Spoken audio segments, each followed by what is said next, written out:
¿qué Hola pasa? Sergio. ¿Qué pasa con don Sergio ahí? Que Sí, no hola mueve la Gonzalo. cara. Eso, mueve la manito, don Sergito, de tan Sí. lejos. Hola Muy Vicente. contento. Hola. Aquí ya es la tarde, pero contento de estar aquí. Sí, qué gusto verlos a todos. Hola Galli, hola Polo. Hola, ¿cómo están? Hola Sergio.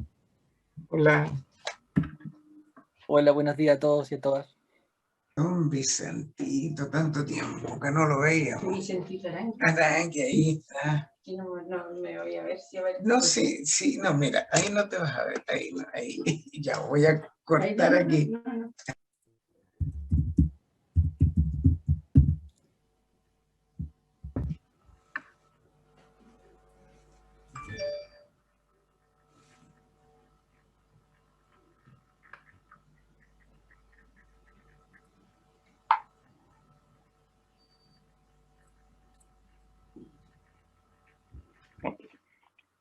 Hola, muy buenos días a todos y a todas.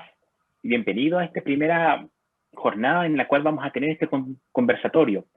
Estamos agradecidos por la alta demanda y las altas convocatorias. Ya vamos cerca de los 166 participantes en la actualidad y siguen sumándose más personas. Y principalmente porque esta es la primera jornada, la primera actividad que tendremos este año 2021 como cátedra de Salud Pública de la Facultad de Odontología de la Universidad del Paraíso. Esta se titula Inteligencia Artificial en Odontología.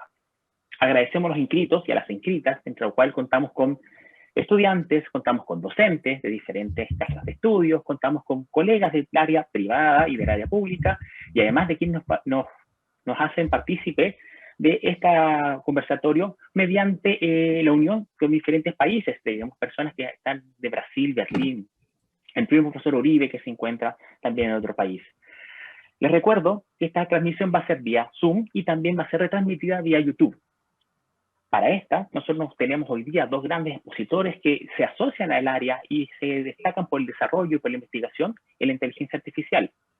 Al final de la jornada vamos a tener un espacio para poder responder todas las preguntas y recibir los comentarios que se quieran hacer los expositores, las cuales se tienen que hacer llegar mediante el chat de estas plataformas.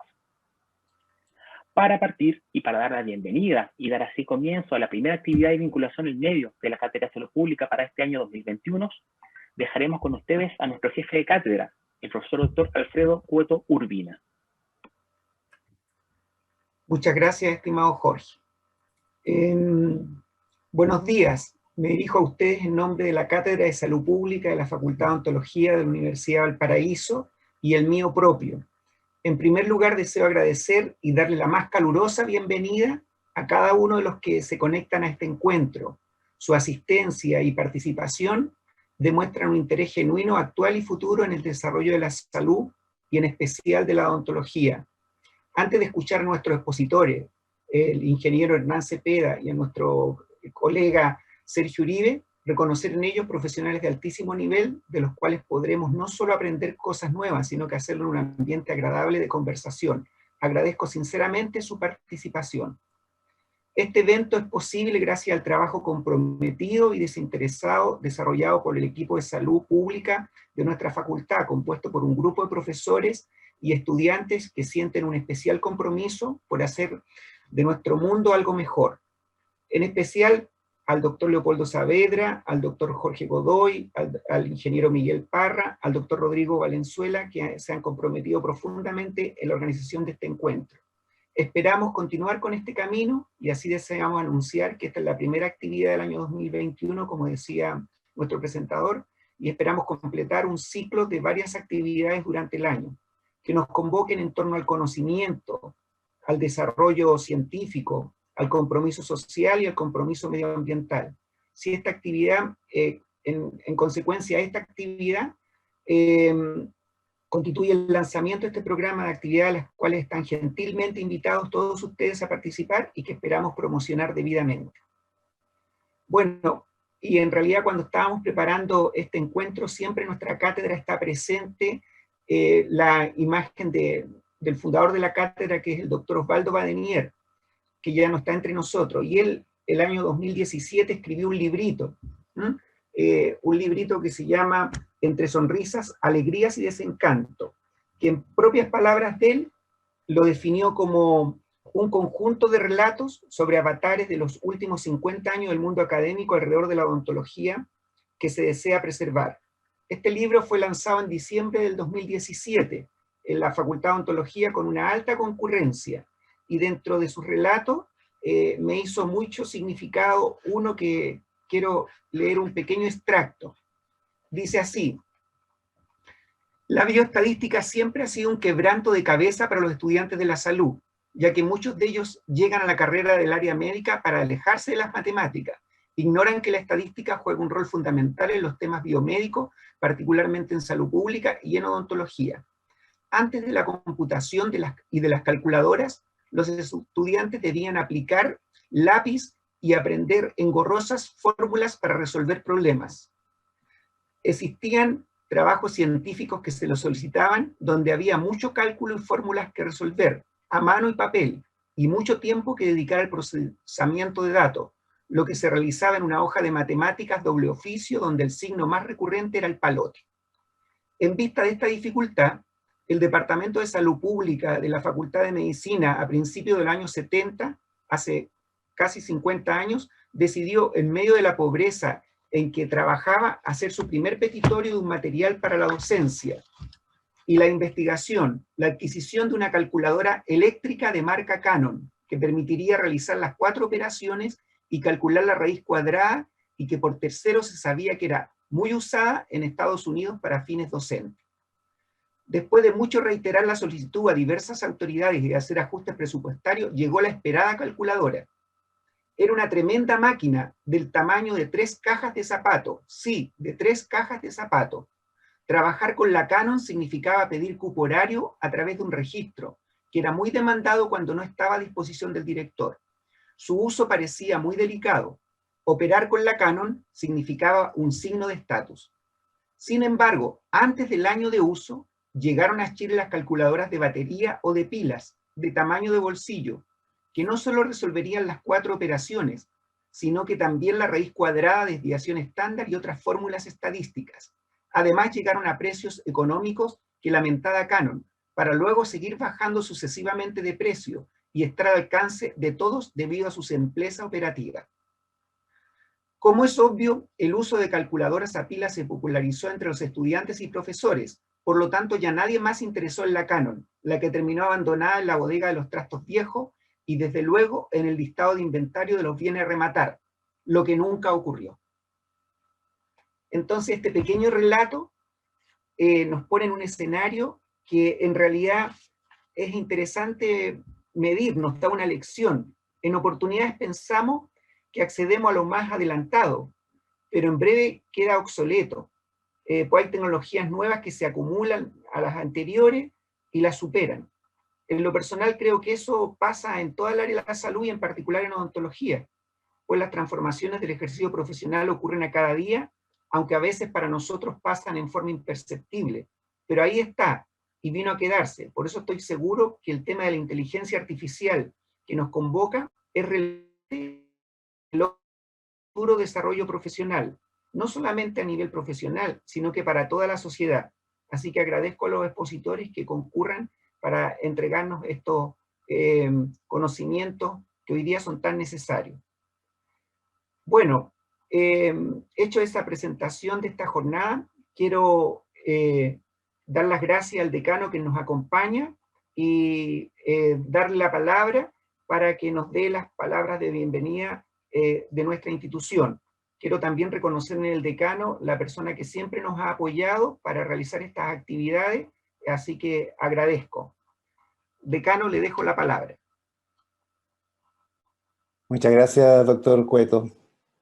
Buenos días a todas, a todos, en nombre propio y en nombre de la Facultad de Odontología de la Universidad de Valparaíso. Agradezco la presencia de cada uno de ustedes porque es una motivación también a la facultad para apoyar y respaldar este tipo de actividades. En primer lugar, quisiera agradecer a los expositores, el ingeniero señor Hernán Cepeda y al profesor doctor Sergio Uribe, que sabemos desde la casa, siempre ha estado con nosotros también, en que vamos a abordar un tema tremendamente relevante. Hoy en día hay aspectos que han ido cambiando. Antes el estudiante aprendía lo que el profesor le enseñaba y tenía que replicar exactamente lo que el profesor le indicaba que tenía que hacer. Hoy en día hay muchos otros apoyos y sustentos, no solamente biológicos, sino que además tecnológicos, para desarrollar la profesión que ha tenido un gran avance. La inteligencia artificial es un tema que hoy en día está en el presente, pero no es tan nuevo, pero tiene sí una tremenda proyección. Creo que hoy en día muchos procedimientos, muchos pasos van a estar apoyados por esta inteligencia artificial. Hay un tema bastante avanzado en la detección de caries. Muchas veces el ojo clínico, el ojo radiológico no detecta, sin embargo, en base a datos y en base a instrumentos y tecnología, esto es un gran avance. Por eso que la motivación que ustedes han tenido es cada vez exponencial. Cada vez hay más gente interesada en conocer cuál es la proyección de esto, la utilización de estas herramientas. Gran aporte para la odontología. Si nosotros miramos hacia atrás, en 10 años, la odontología no tiene nada que ver con lo que es hoy en día. Y si la miramos a futuro, que es casi indimensionable, casi difícil de proyectar, tampoco sabemos en qué términos vamos a terminar o a avanzar. Nunca se va a terminar. Eso significa entonces que este tema que se va a ser abordado es de gran relevancia para motivarnos a seguir el camino que la tecnología y los adelantos tecnológicos nos están dando para seguir avanzando en nuestra profesión, que finalmente va en beneficio de nuestros pacientes.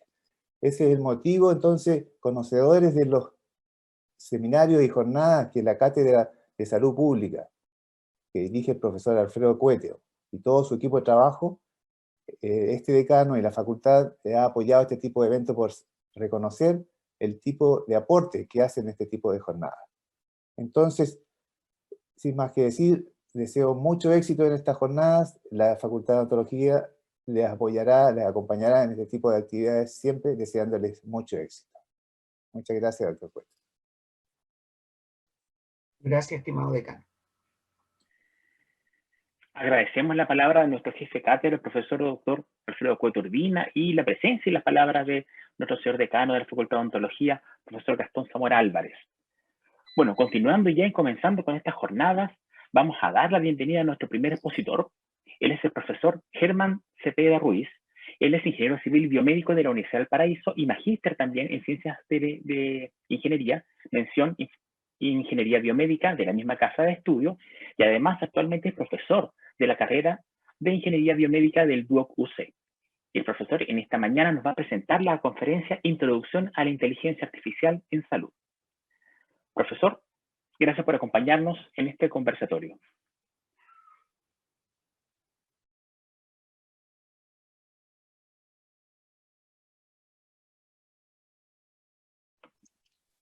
Hola a todos, buenos días.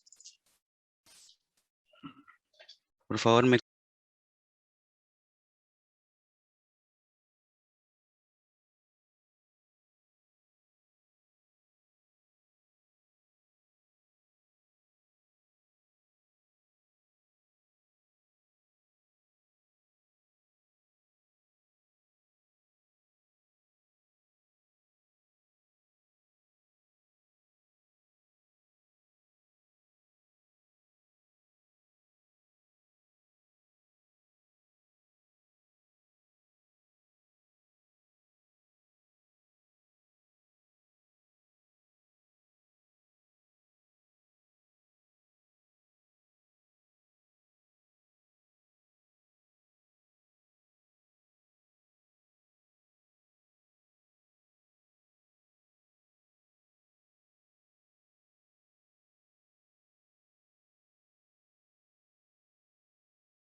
masivamente en muchas áreas, en donde de hecho se ha catalogado como el pilar de la cuarta revolución industrial. Ahora, la inteligencia artificial es el estudio de las ciencias de la computación en el cual se desarrollan algoritmos o máquinas, llámese, que exhiben una similitud a la inteligencia humana. Y la idea de esto es básicamente que una máquina, un algoritmo computacional aprenda y sea capaz de tomar algún tipo de decisiones. La inteligencia artificial se divide en cuatro grandes áreas. Nótese que en la parte izquierda, los cuadrantes de arriba y abajo es cómo actúan estas maquinitas. En la parte derecha, en cómo piensan. Los cuadrantes de arriba, de izquierda a derecha, es parecido a lo humano, y abajo, cuando actúan racionalmente. Entonces, sistemas que actúan como humanos, en el cual básicamente la máquina trata de emular el comportamiento de nosotros los humanos, o que también, por otro lado, piensen como nosotros, o como no también el hecho de que actúen racionalmente, y también piensen racionalmente. Ahora, hay un debate actualmente de cuán racional es, porque este término es distinto para distintas personas, para la redundancia. Ahora, ¿por qué inteligencia artificial? Le quería compartir esta infografía perteneciente a una página que se llama Data Never Sleep, los datos nunca duermen, en el cual nos muestra la cantidad de información que se genera, se streamea o se guarda durante un minuto del año. Entonces, magnifiquemos esto, fíjense. Vamos a ver, no todos, lo más importantes. Fíjense que Netflix se streamean un poco más de 400.000 horas de videos. Ojo, esto es por minuto, por un minuto del año pasado, de hecho. El presente año no está porque aún no ha pasado. En Instagram se postean casi 350.000 historias. En YouTube se suben 500 horas de video. En Twitter se ganan casi 320 nuevos usuarios. En Facebook, se comparten 150.000 mensajes. En Spotify se agregan 28 canciones. Y ojo, esto en un minuto. En Amazon se envían un poco más de 1.500 paquetes por barco. En WhatsApp se comparten casi 42 millones de mensajes. Y nuevamente pensemos eso en un minuto. Entonces, actualmente, el mundo está generando mucha data, mucha información. Y la idea es procesar esta información, ya que de hecho para las organizaciones se están dando cuenta que la información tiene un peso bastante importante dentro de la toma de decisiones. Ahora, ¿por qué nosotros vamos a utilizar, o cuándo nosotros vamos a utilizar inteligencia artificial? Básicamente, cuando nosotros no tengamos una solución analítica, algorítmica al problema, junto con también en el caso que tengamos demasiadas posibilidades para poder resolverla. Quizás la ecuación es prácticamente casi imposible, o hasta incluso un supercomputador se demoraría bastante, y obviamente nuestros computadores personales menos, se demorarían meses en resolver alguna ecuación. Entonces ahí nosotros podemos optar por utilizar inteligencia artificial. Cuando también el tratamiento de esta información sea bastante difícil, sea incompleta o precisa, y cuando nos enfrentemos a un problema que tiene poco sentido común. Ahora, el escenario que actualmente nosotros tenemos en inteligencia artificial, créanme que es mucho más complejo que esto. Les traje una lámina que es relativamente simple, aunque se ven muchas líneas. Y también hay mucho debate con respecto a esto. Fíjense, Machine Learning está acá, en color rosadito. Perdón, inteligencia artificial está en color moradito. Esto topa con las áreas de estadística que tal como mencionaban delante, en donde comenzó básicamente todo esto de estadística descriptiva. Tenemos el área de minería de datos, que es bastante importante, el hecho de descubrir información sobre grandes cantidades de datos, que ya se escapa un poquito de la estadística. Tenemos conocimientos de base de datos, tenemos KDD, significa el hecho de adquirir conocimiento desde datos, el reconocimiento de patrones, neurocomputación, y dentro de eso, del área de inteligencia artificial, tenemos Machine Learning. Ahora, ¿Qué es lo que es Machine Learning? Machine Learning básicamente son los sistemas que aprenden automáticamente. O sea, yo tengo un bicho en el computador, o básicamente el computador va a aprender cositas que yo le indique que él aprenda como yo quiera que le indique, y básicamente el computador va a aprender.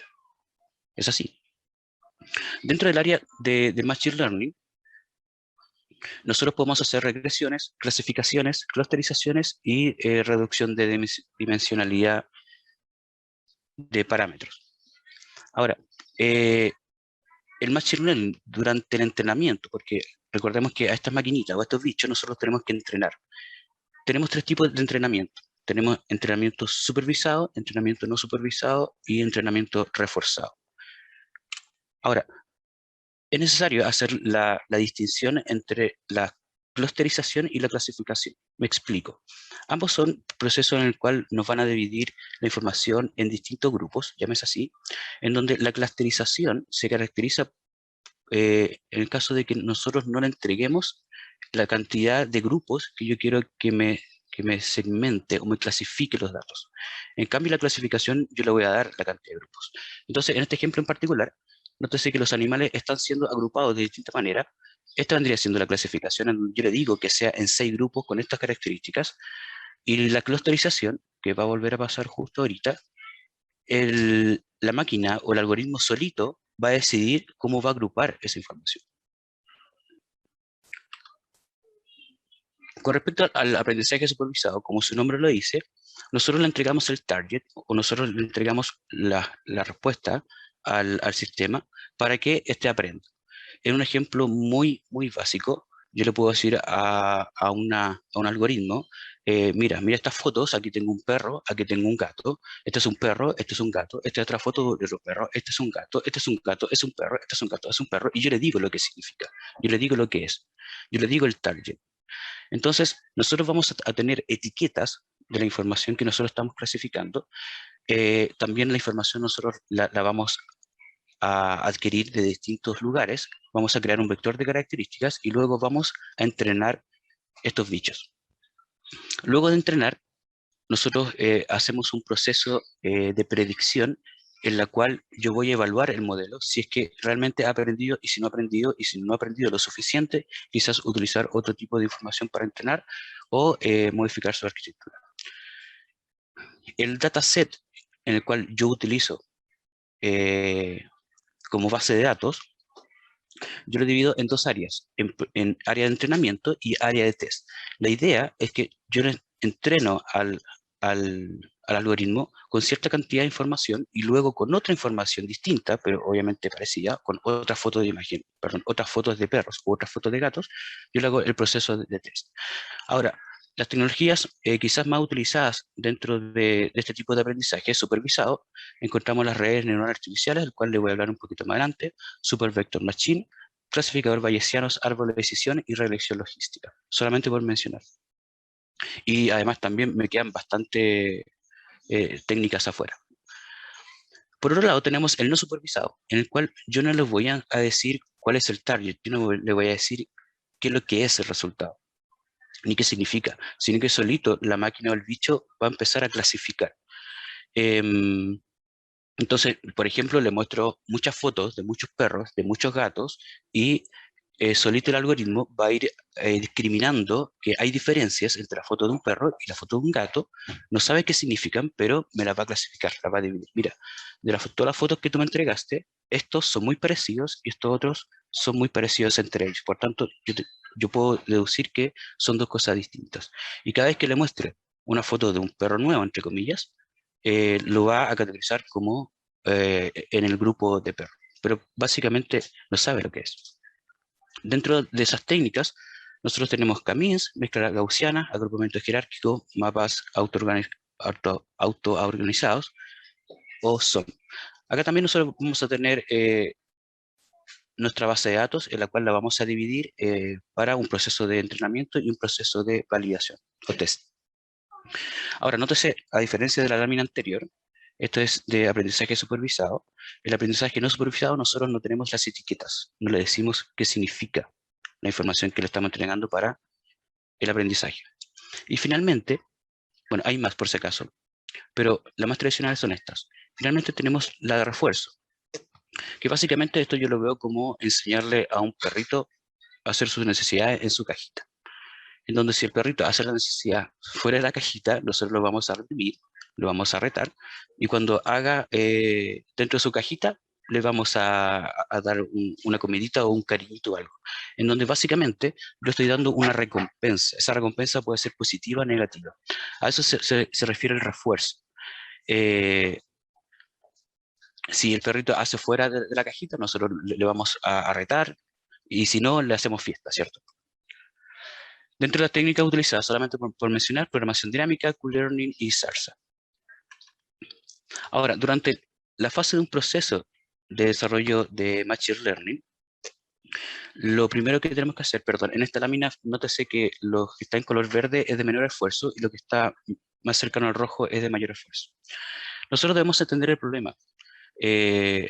Para nuestros chicos, la parte de biomédica vendría siendo entender las reglas del negocio, porque eso nos va a dar el norte, para dónde va la micro, básicamente.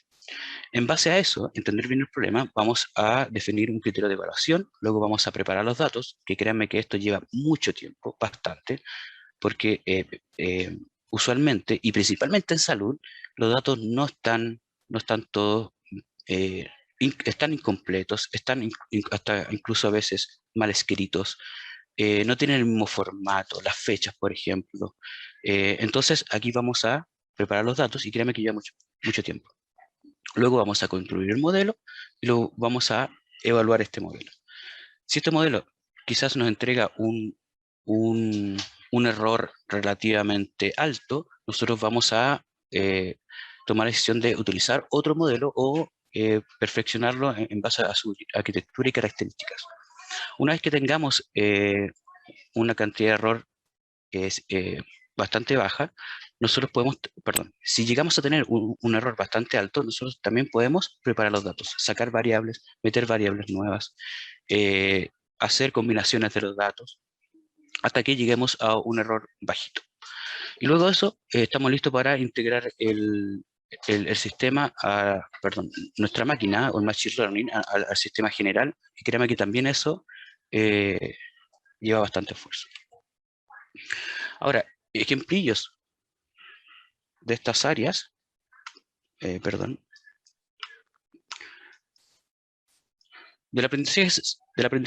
aprendizaje supervisado, podemos tener la regresión en la cual nosotros podemos estimar precios, valores en un futuro, por ejemplo, de casas. En el caso de clasificación, y esto involucra al área de la salud, yo le puedo entrenar una red en la cual yo tenga imágenes de células, indicarle cuáles las células benignas y cuáles son malignas. En el caso de aprendizaje por refuerzo, aquí entra toda la parte de domótica, robótica, conducción, por ejemplo, autónoma, en el caso de los autos de Tesla, que han llegado a un nivel bastante alto.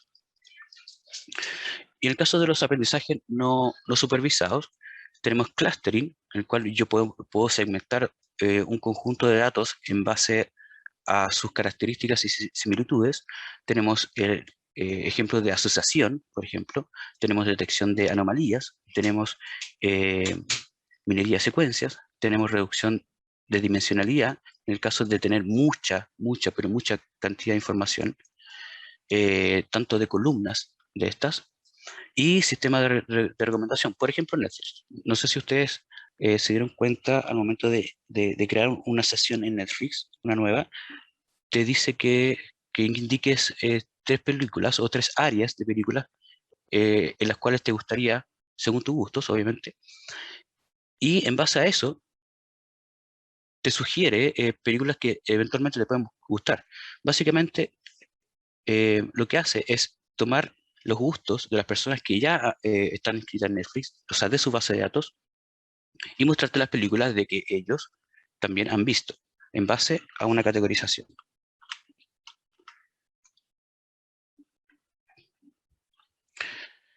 En el caso de Deep Learning, su trabajo es, estos utilizan redes neuronales artificiales. también es parte de un aprendizaje automático, en donde la diferencia que tenemos con el Machine Learning, el Deep Learning, la extracción de características no va por parte de nosotros, ¿vale? La persona que hace la máquina, sino que es por parte de la red neuronal.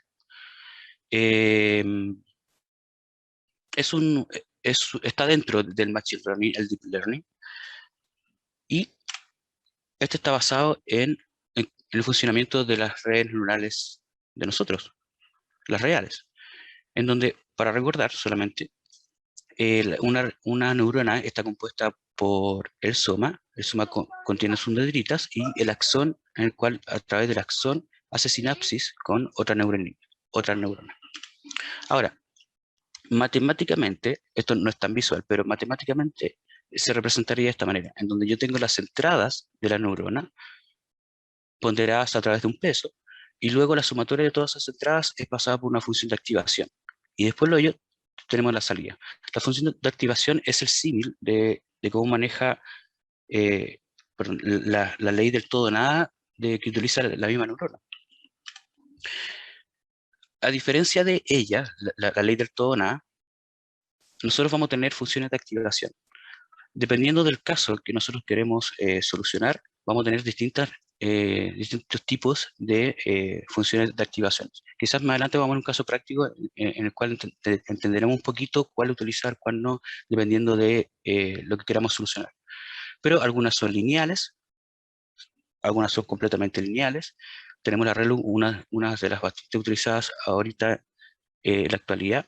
Tenemos la sigmoidea, la tangencial. La sigmoidea va entre 0 y 1, la tangencial va entre -1 y 1, y así sucesivamente junto con sus variantes. Ahora, dentro de estos sistemas, una neurona va a formar capas con la unión de distintas neuronas. Distintas capas van a formar una red, y luego una red podemos crear sistemas neuronales bastante complejos. Con respecto a las redes, nosotros tenemos, o la arquitectura de ellas, nosotros tenemos una capa de entrada, tenemos capas ocultas y tenemos capa de salida, en donde la capa de entrada va a recibir los estímulos del ambiente, entre comillas. Luego tenemos una capa oculta, que por su nombre lo dice, yo no sé o sea, sí, puedo saber lo que está pasando ahí, pero usualmente uno no mete mano, a menos que sea muy necesario, dependiendo del problema. Luego tenemos las capas de salida que nos va a entregar los resultados. Cabe destacar que la capa oculta se puede conformar o puede estar compuesta por muchas capas. Entonces nosotros podemos conformar sistemas de redes neuronales de capa simple o de muchas capas en el caso de la capa oculta. Ahora, actualmente se utilizan redes neuronales que son muy grandes, muy grandes. Esto es una alpargata al lado de lo que se hace actualmente. Incluso se está utilizando redes neuronales una red neuronal encima de distintas capas y una encima de otra. O sea, esto está bastante avanzado. Ahora, me gustaría saber cuánto tiempo me queda para mostrar mi aplicación práctica.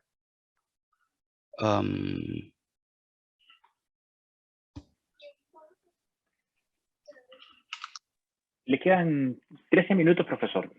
Vale, gracias. Les quiero mostrar una aplicación práctica. Le dejé el link en la diapo por si acaso a quienes les llegue. O si no, esta página se llama, no sé si alcanzan a ver, playground.tensorflow.org, en el cual nosotros podemos jugar en estos temas. Cosas simples, obviamente. Ahora fíjense, nosotros aquí podemos crear una red neuronal en donde voy a tener neuronas de entrada, puedo agregar capas ocultas o capas intermedias, llámese así, cuantas capas yo quiera, y además también cuántas neuronas yo estime conveniente. Y luego tenemos la capa de salida, que está representada por esta gráfica. Esta gráfica está en un plano cartesiano. Tenemos el eje X, que está representado por X1 y X2.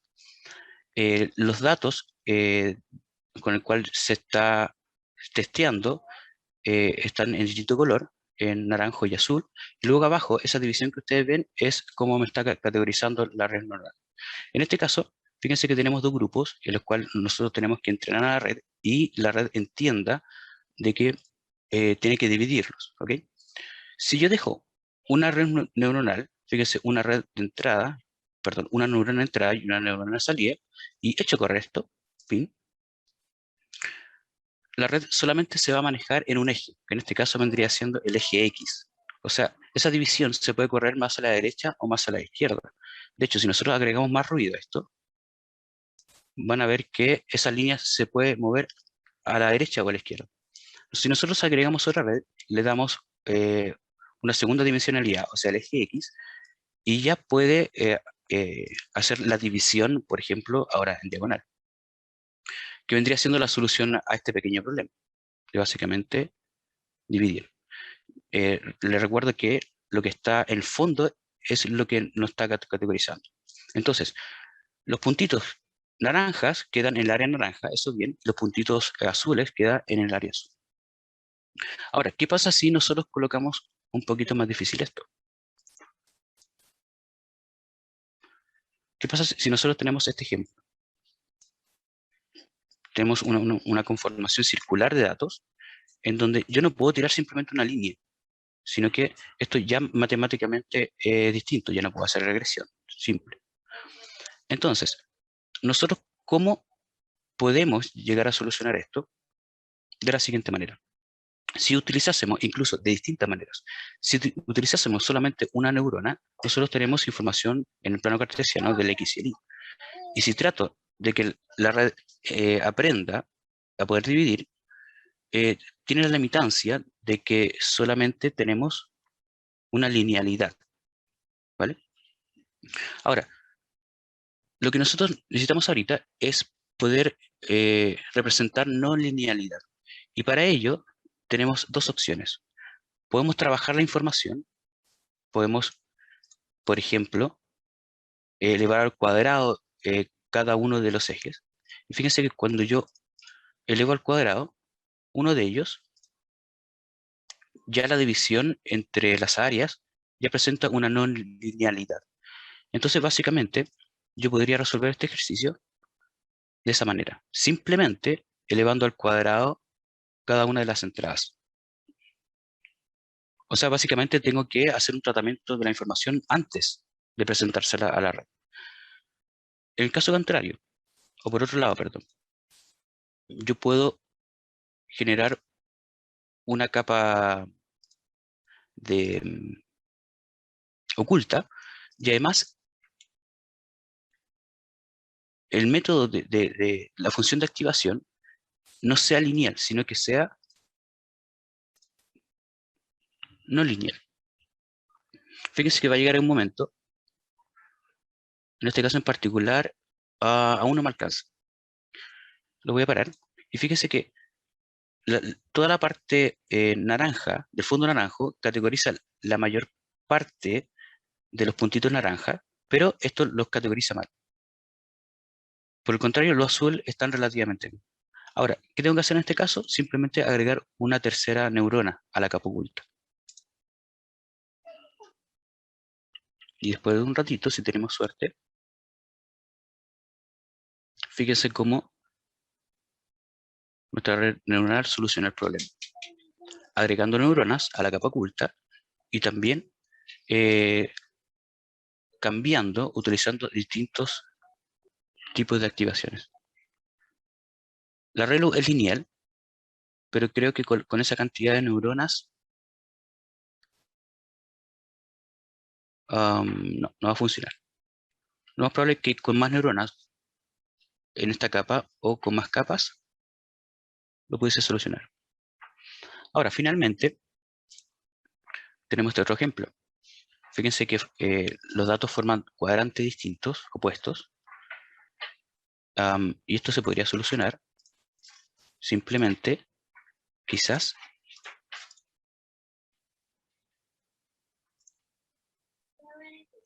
haciendo la multiplicación de ambas entradas. ¿Ven? Entonces, aquí lo que quiero llegar con esto es que el tratamiento de datos justo antes de presentarle la información a una red neuronal puede llegar a ser muy importante. De hecho, hasta podríamos construir redes neuronales bastante simples con el tratamiento adecuado. O también esto se puede resolver sin hacer ningún tratamiento, con las entradas en puro, digámoslo así, sin tratar, pero vamos a necesitar más capas y más neuronas y por tanto más capacidad de procesamiento y de cómputo. Ahora, aplicaciones de la inteligencia artificial, créanme que hay muchas. Dentro de ellas tenemos el reconocimiento del habla, o sea que el computador va a empezar a reconocer las palabras que yo estoy hablando y me las va a colocar en un texto. Esto lo hace, por ejemplo, Word actualmente. Tenemos el procesamiento del lenguaje natural, en donde vamos a tener redes neuronales que son capaces de generar textos con una buena capacidad de redacción. Yo les doy algunos términos y me va a generar básicamente un cuento de los términos que nosotros le indiquemos. Reconocimiento visual, lo que utiliza mucho los autos de Tesla, por ejemplo, reconocer los signos para reconocer el semáforo mientras se va moviendo. Reconocimiento de texto, el cual hace referencia a reconocer textos, pero desde imágenes. La detección de patente cuando nosotros entramos a algún mall al estacionamiento. También se ocupa mucho en el área de inteligencia de negocios y también junto con Big Data. Ahora, sé que hay muchas personas que pueden decir, pero Big Data es algo totalmente aparte, es un término que está por otro lado. Sí, lo entiendo, pero está muy asociado, ¿vale? Está muy asociado, o se aplica mucho en Big Data, en el trabajo y procesamiento de información a grandes masas. Ahora, aplicados en el área de salud, tenemos, por ejemplo, la ayuda de descubrir nuevos fármacos, en la interpretación de imágenes médicas, el cual nos compete completamente, en el análisis del genoma humano, en el diagnóstico de enfermedades, en la optimización de recursos disponibles, cosa que en Chile yo creo que habría que desarrollar bastante y queda mucho por hacer, y la automatización de procesos clínicos. En el caso de odontología, créame que esto se lo cuento como anécdota, es el más significativo para mí, a lo menos. ¿Por qué? Porque como hace 5 años atrás, más o menos sí, 5 o 4 años atrás, mientras hacía clases y le explicaba lo que era el Internet de las cosas a los chiquillos, de que todas entre las cosas o la tecnología vestible, en ese entonces estaban las Google Glass, en ese tiempo hablo. Le explicaba y terminaba con un comentario: hasta el cepillo de dientes luego va a estar conectado a Internet. Y adivinen qué es lo que hay actualmente. Y va a ser inteligente. Tenemos el cepillo de dientes inteligente. Y es relativamente lógico, porque nótese que si nosotros tenemos el celular ya tiene un giroscopio, ya tiene acelerómetro, y yo con esa información puedo saber si la gente se está cepillando y hace el acto de hacerlo de abajo hacia arriba en el caso de las muelas. O sea, yo podría ver los movimientos que está haciendo y en qué lugares de la boca. Ya con esa información y con esa tecnología, que nosotros ya lo tenemos en los celulares, prácticamente podría estar en los cepillos de dientes. Yo pensaba en ese entonces. Y actualmente tenemos estos bichos, en los cuales hasta incluso las celdas detectan la presión que está haciendo la persona y así modificar la vibración que está haciendo el cepillo. Además, para no dañar el esmalte, y nos va diciendo qué parte de los dientes te falta pasar más o qué parte ya está lista. Bueno, ustedes entenderán más de eso que yo. Entonces, la inteligencia artificial actualmente nosotros lo vamos a encontrar en todos lados. Lo que es en todos lados, lo que es en todos lados. Por tanto, para terminar, la inteligencia artificial va a cambiar profundamente en cómo nosotros vivimos, en cómo nosotros trabajamos, aprendemos, descubrimos y nos comunicamos. Como también, además, cómo nosotros hacemos salud. Desde la parte más clínica hasta la parte más técnica dura. Se está utilizando y se va a utilizar en salud, lo queramos o no. De hecho, hay un debate bastante grande, y yo creo que todos entramos ahí, de qué pasa con la inteligencia artificial. O sea, a mí me va a reemplazar. Eventualmente la inteligencia artificial va a reemplazar al médico. Yo diría que a corto plazo no, obviamente no. No quiero pensar más allá porque ni siquiera sabemos si va a salir un segundo coronavirus. Y, bueno, por tanto debemos adaptarnos a nuevos tiempos. Eso es, gente. ¿Preguntas? ¿Dudas? Y también muchas gracias. Gracias, profesor Germán Cepeda Ruiz. Bueno, interesante conferencia y además muy práctica, muy didáctica. De hecho, no es un material, de repente, una materia muy sencilla, pero la hizo muy agradable. Les recuerdo a todos y a todas las participantes que las consultas están ya siendo colectadas en el chat. De hecho, ya hemos visto un par de preguntas específicamente para el profesor. Bueno, siguiendo con este conversatorio, vamos a dar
presentar una breve introducción de los conceptos claves de inteligencia artificial en odontología, y como soy radiólogo maxilofacial tengo una preferencia por el énfasis en la radiología. Posteriormente vamos a ver algunos usos clínicos y la evidencia de la efectividad en la práctica, y finalmente vamos a discutir brevemente algunas limitaciones y perspectivas futuras. Antes de comenzar, debo declarar que no tengo ningún interés o alguna relación financiera con relación a los temas que vamos a tratar a continuación.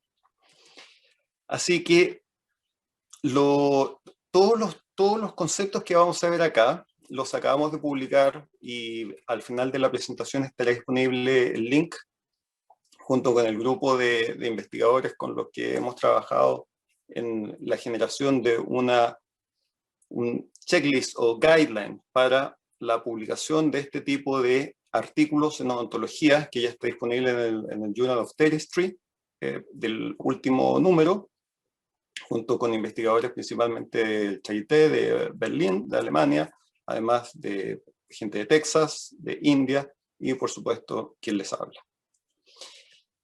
Antes de comenzar, saquen un lápiz y un papel y por favor anoten cuántas caries observan en esta radiografía.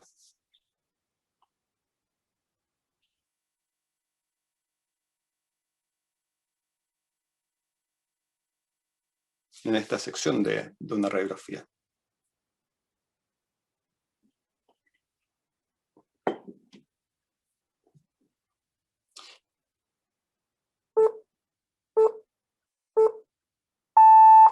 Ok.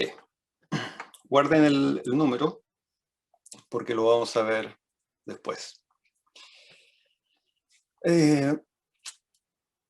Como les decía, estos son los 3 temas que vamos a ver. En primer lugar, algunos conceptos básicos que muchos de ellos ya los vieron en la presentación previa, pero desde el punto de vista clínico, espero que esto sirva para que los clínicos podamos reconocer y poder evaluar los estudios basados en inteligencia artificial y reconocer la validación clínica que tienen.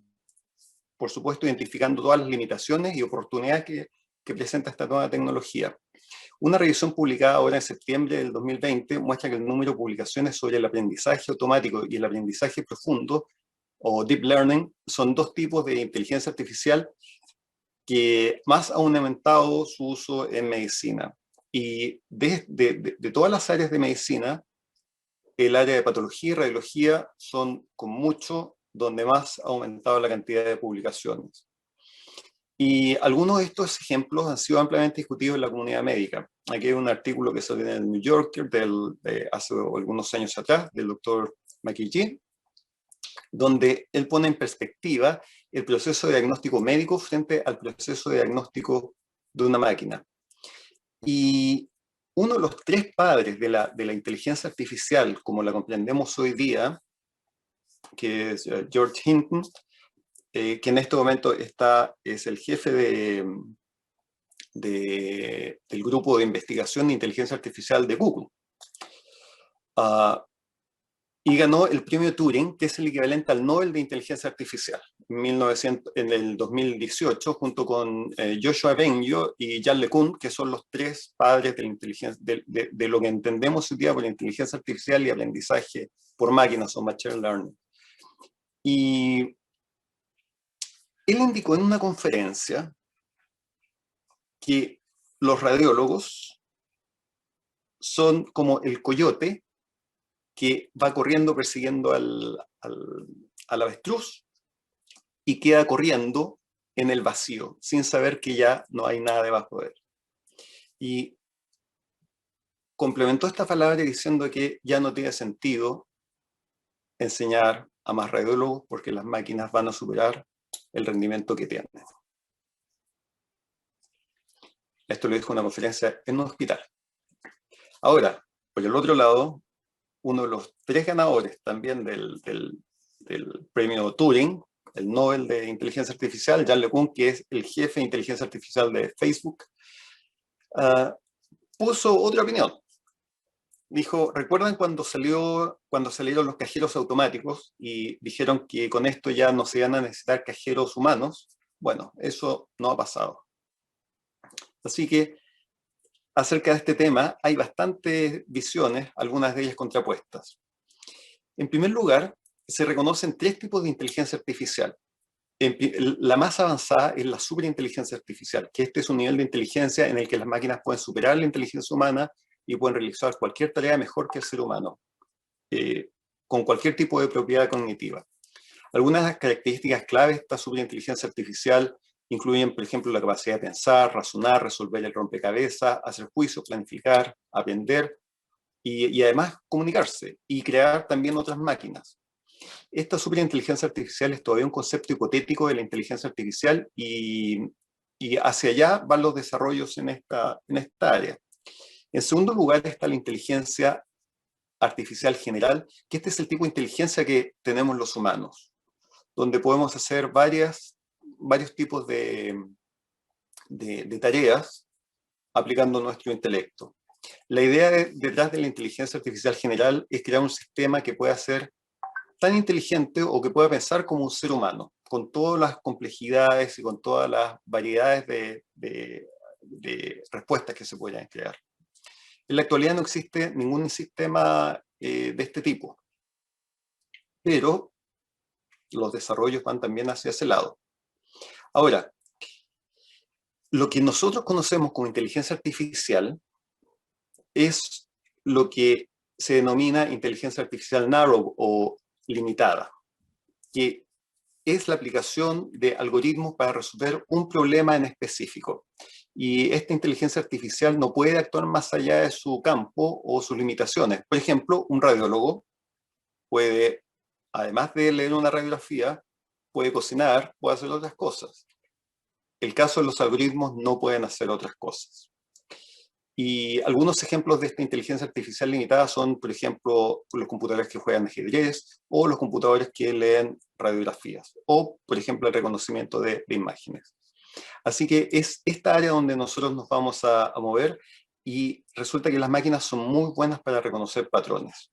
Y estos patrones están presentes ya sea en fichas médicas, en imágenes médicas, y las máquinas pueden procesar estos datos de manera muy eficiente. Para esto existen 3 tipos de maneras en que nosotros le podemos enseñar a la máquina. Uno, que la máquina trate de aprender por sí sola, en el aprendizaje no supervisado. Otra, donde nosotros lo vamos premiando a medida que va resolviendo algunos problemas. Pero el que más utilizamos en medicina es el Machine Learning de tipo supervisado, donde lo que hacemos es que tenemos un grupo de, por ejemplo, radiografías con determinados diagnósticos y se los pasamos a una máquina correctamente anotadas y la máquina va aprendiendo. Y luego le pasamos algunas radiografías sin anotar para que la máquina vaya adivinando. Y evaluamos el rendimiento o performance. Así que tenemos que la inteligencia artificial, hay 3, nosotros en este momento solamente está disponible la Narrow, o la limitada, y dentro de esa está el Machine Learning. Y dentro del Machine Learning resulta que nosotros podemos poner varios tipos de problemas, y estos problemas pueden ser resueltos con más o menos presencia de algoritmos. Cuando estos algoritmos, nosotros ponemos varias capas de algoritmos, es lo que conocemos como Deep Learning, y dentro del Deep Learning hay un tipo de tecnología que además permite irse autocorrigiendo. Y esta es una de las más utilizadas en este momento en el área médica, que son las redes neurales convolucionales. Así que esos son los términos que ustedes van a ver usualmente en la literatura. Van a ver CNN o Convolutional Neural Networks, Deep Learning, Machine Learning. Y lo que aquí ocurre es que estas distintas capas neuronales van respondiendo distintas preguntas. Y con esto, con las respuestas, van alimentando otras capas. Por ejemplo, si se le ponen 2 fotos de un perro y un gato, primero tiene pelo, qué tamaño tiene, y así hay una serie de capas hasta finalmente llegar a un resultado, una respuesta, que en este caso, por ejemplo, es un gato. Este es un tipo de inteligencia artificial limitada, Machine Learning, Deep Learning y específicamente CNN.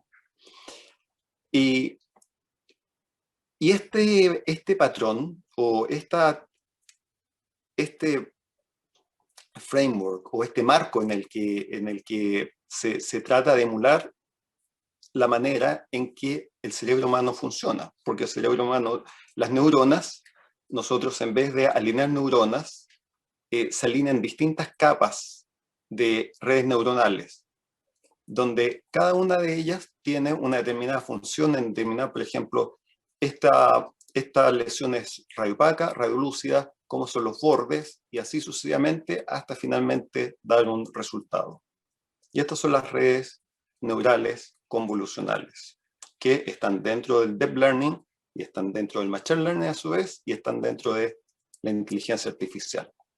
Entonces, por lo tanto, hay una serie de características que se van evaluando para finalmente poder determinar una respuesta. Entonces, se le ingresa un dato, en este caso puede ser una imagen médica, y en base a algunos patrones previos que el algoritmo ha sido entrenado, va resolviendo y va ajustando su respuesta para finalmente dar un resultado.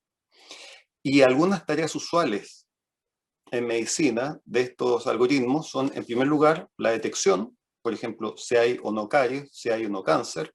En segundo lugar, la clasificación, por ejemplo, el número de diente que es, por ejemplo, este es un canino, este es un premolar. Y en tercer lugar, la segmentación, donde se permite, por ejemplo, extraer completamente un cóndilo o aislar completamente un diente.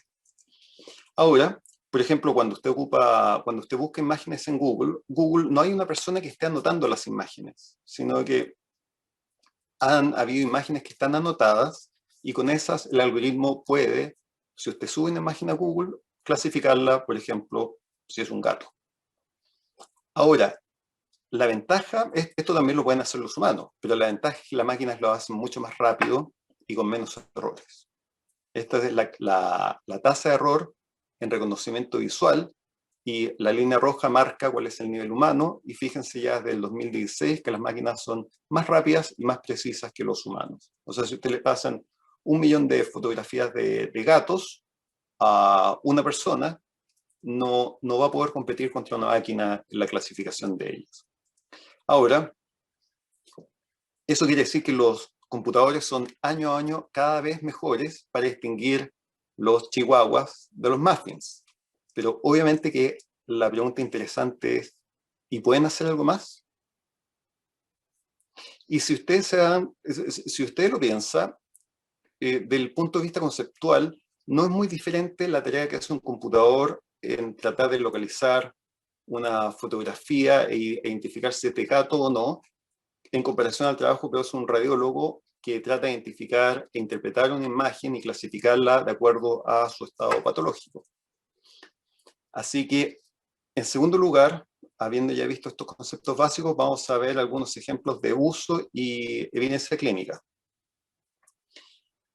En el área maxilofacial, ya prácticamente en todas las áreas está siendo utilizado. Donde haya datos, se puede utilizar inteligencia artificial. Por ejemplo, en odontología general, para ubicar dientes en radiografías, para detección de estructuras orales. En cariología, por supuesto, para la detección de caries, para clasificar biofilm. En medicina general, para detectar osteoporosis o ateromas cariotídeos en radiografías panorámicas. En ortodoncia, para la ubicación de puntos cefalométricos, para predecir cuántos dientes se tienen que extraer para iniciar un determinado tratamiento ortodóntico. En periodoncia, para llenar la ficha clínica con todos los niveles de óseos. En endodoncia, para identificar lesiones apicales, para clasificar el relleno radicular, para clasificar la morfología radicular radiográfica. En radiología dental, como tal, para mejorar la imagen, ya sea mejorando los bordes o eliminando los artefactos en los Convincity. Y en odontología forense, para clasificar el sexo en radiografías o para la estimación de la edad ósea. Por ejemplo, en ficha clínica, uno sube la radiografía e inmediatamente el algoritmo va detectando automáticamente todos los distintos parámetros que se observan en la radiografía y con esto los vacía, por ejemplo, en una ficha, detectando si hay restauraciones, si hay tratamiento de endodoncia y el nivel óseo. Y por supuesto, si el diente está presente o no. Y esta información, después, como ustedes pueden ver acá, donde se observa cómo el sistema automáticamente hace la medición de todos los elementos que usted le indica, por ejemplo, si es necesario medir el límite, desde el límite amelocementario del límite amelo dentinario al reborde de la cresta ósea. El sistema lo hace automáticamente, también detecta, por ejemplo, si hay compromiso de furca, el ajuste en las restauraciones, entre otras cosas. Y esta información lo vacía en la ficha clínica. Así que desde el punto de vista del tiempo que se puede ahorrar, estos sistemas son bastante útiles. En segundo lugar, cuando uno lo alimenta con radiografías, estos pueden hacer la segmentación de los dientes, en este caso del tercer molar, y además la segmentación del canal mandibular para evaluar si existe o no relación. Como había mencionado, la evaluación endodóntica, aislando los conductos, el relleno, evaluando cómo está el relleno en cuanto a longitud y amplitud. También tareas de clasificación y segmentación dentaria. Aquí está, esto es como se ve una red neuronal, todos los pasos que se hace para que finalmente el algoritmo clasifique los dientes y además los pueda segmentar. En este caso es una red neuronal que se llama ToothNet.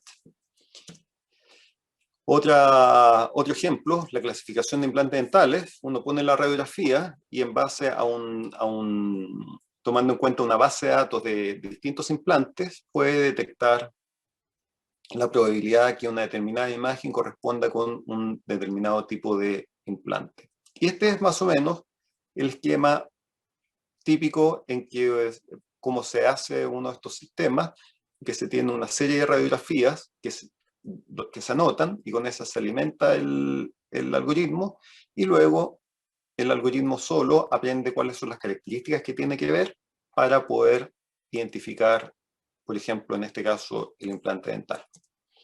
Ahora, una de las áreas donde estamos trabajando es en la detección radiográfica de lesiones de caries, porque tenemos muchas radiografías, así que es un material que nosotros tenemos. Y aquí se pueden ver 3 tareas que los algoritmos pueden hacer con bastante precisión. En primer lugar, clasificando, por ejemplo, si aquí hay caries o no. En segundo lugar, detectando, ok, y en el diente, en qué zona hay caries. Y en tercer lugar, la segmentación, donde extrae todos los valores según el nivel de gris del píxel para poder identificar la extensión de la lesión. Ahora, estos algoritmos, cuando son alimentados con radiografías que han sido correctamente anotadas, pueden ser muy precisos desde el punto de vista diagnóstico para la detección radiográfica. Y lo interesante es que la precisión, en general, es mucho mayor que la de un odontólogo general. Pero no solo significa que estos sistemas en este momento detectan más lesiones, sino que además, y ustedes pueden ver acá una curva operador dependiente, estas curvas operador dependiente lo que hacen es que combinan la sensibilidad o la capacidad de un test para detectar la enfermedad junto con la especificidad o la capacidad de un test para descartar la presencia de enfermedad en una sola gráfica, y se interpreta de la siguiente manera. Cuando la curva está más cercana a este extremo es mejor. O sea, si tenemos, en este caso, fíjese, la curva pasa en rosado, son los dentistas, y fíjense que la curva pasa un poco más hacia la esquina superior izquierda. Por lo tanto, el sistema es un poco más preciso, o sea, detecta mejor las lesiones cuando están ausentes, descarta mejor las lesiones cuando están ausentes que los mismos dentistas. Ahora, no solo las detecta, sino que además es capaz de detectar lesiones más pequeñas. Y aquí es crucial porque estas lesiones más pequeñas son susceptibles de recibir tratamientos o intervenciones no invasivas. Por lo tanto, a largo plazo, lo que existe es que si estos sistemas se comienzan a aplicar, sistemas que han sido correctamente entrenados, se comienzan a aplicar en poblaciones, se podrían identificar mejor estas lesiones más pequeñas que son susceptibles de recibir un tratamiento no invasivo. Schwennicke y su grupo de Berlín acaban de publicar en el Journal of Dental Research, me parece que salió en enero o febrero, estos resultados donde ellos muestran el impacto que tiene en el costo en la aplicación de estos sistemas de diagnóstico basados en inteligencia artificial. Y fíjense que los costos en euros cuando se ocupa inteligencia artificial son menores a largo plazo que aquellos sistemas convencionales. Y tiene mayor sensibilidad, tiene relativamente la misma especificidad, y esta sensibilidad, el mayor porcentaje de diferencia se explica porque estos sistemas son capaces de detectar lesiones más pequeñas. Así que esto tiene un impacto. Si estos sistemas se aplican, por ejemplo, en la población, las simulaciones muestran que las personas podrían retener todos sus dientes hasta los 64 años en comparación a lo que está pasando ahora con el diagnóstico convencional, que llegan hasta los 62 años. Y además de eso, como las intervenciones no invasivas son menos costosas, se obtiene una reducción de los costos del tratamiento dental. Si ustedes multiplican esto por los 7 billones de personas que hay en la Tierra, los costos son definitivamente significativos de potencial ahorro. Otro ejemplo, la detección de lesiones de caries en fotografías, que esto puede servir bastante para telediagnóstico, que hoy día se ha puesto, la pandemia lo ha traído, la pandemia, el hecho de que las personas no puedan acudir al dentista, plantea que han tenido que acudir a métodos alternativos para transmitir esta información, y esto es una alternativa también que permite a los pacientes tomarse fotografías y el sistema puede automáticamente detectar y descartar si es que hay lesiones de caries.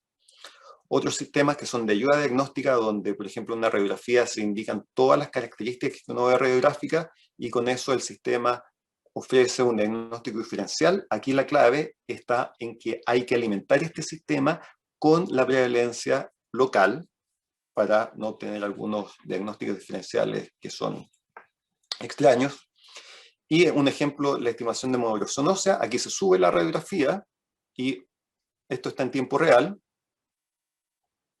En 1.2 segundos la radiografía fue procesada y se indica, por ejemplo, si acá es hombre o mujer, la estimación y el intervalo de confianza de esa estimación con el error de la estimación. Esto en condiciones normales, uno al comienzo se demora 15 minutos, luego ya con el ojo bastante entrenado, unos 2-3 minutos, la máquina lo hace en 1.2 segundos. También en ortodoncia, por ejemplo, el análisis cefalométrico, aquí el algoritmo automáticamente coloca todos los puntos de la cefalometría, por supuesto que después hay que hacer algún ajuste manual, por ejemplo, aquí uno de los puntos en este análisis de Ricketts, y con esto se ahorra bastante tiempo en la clínica. Estos son todos sistemas que ya están disponibles para el uso público. En histopatología oral, por supuesto, todas estas, y quizás recuerden, una de las dos áreas de mayor desarrollo es patología y radiología. En este caso aquí se ponen las distintas imágenes, el sistema automáticamente las clasifica. Y para la detección de cáncer oral, sistemas basados en las cámaras del mismo teléfono.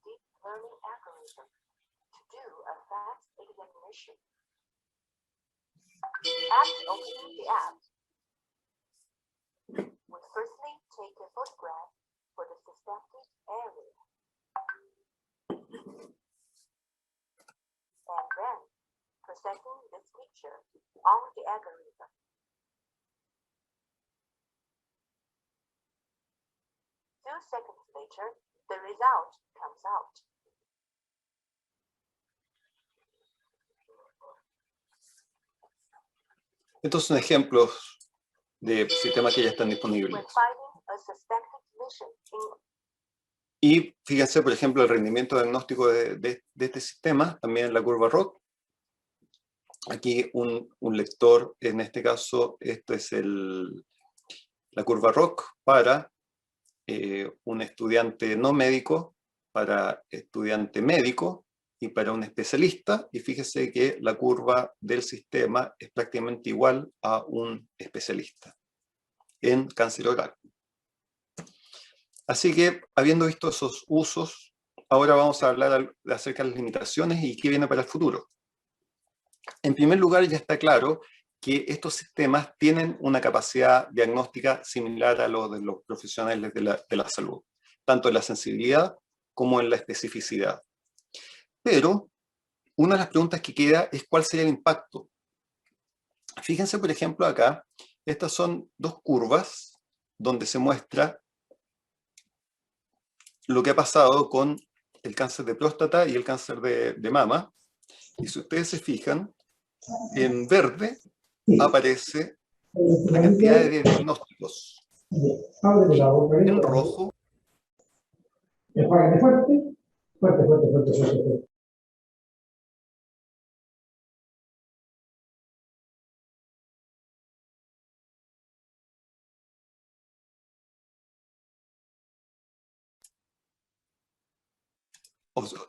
como ustedes pueden ver acá, el impacto de un aumento en el diagnóstico no ha tenido impacto en la mortalidad por cáncer.